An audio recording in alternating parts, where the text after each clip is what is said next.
Jelaskan teks fiksi beserta unsur-unsur pembentuknya. Teks fiksi adalah teks yang berisi rekaan atau khayalan yang tidak berdasarkan kenyataan. Di dalam teks fiksi ada unsur-unsur teks fiksi. 1. Tokoh, 2. Tema, 3. Alur, 4. Latar, 5. Amanat. 1. Tokoh, yaitu pelaku cerita atau sesuatu yang mengalami peristiwa di dalam suatu cerita.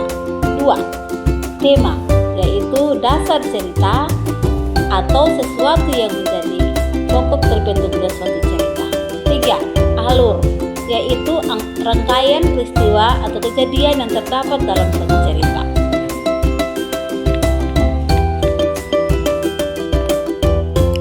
4. Latar.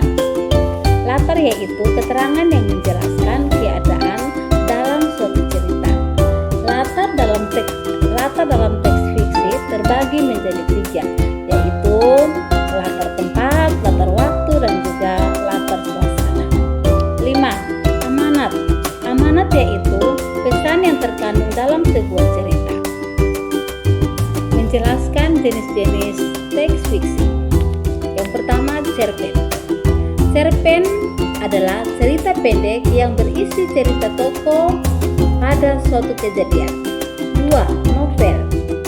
Novel yaitu cerita rekaan yang berisi rangkaian peristiwa kehidupan seseorang beserta orang-orang yang berada di sekelilingnya.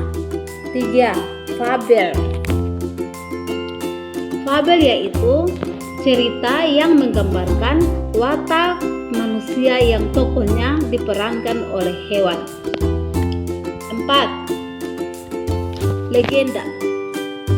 Legenda adalah cerita rekaan yang berisi rangkaian peristiwa kehidupan seseorang beserta orang-orang yang berada di sekelilingnya. 5. Mite. Mite adalah cerita yang mempunyai latar belakang sejarah, dipercayai oleh masyarakat sebagai cerita yang benar-benar terjadi dan dianggap suci. Sekian dan terima kasih.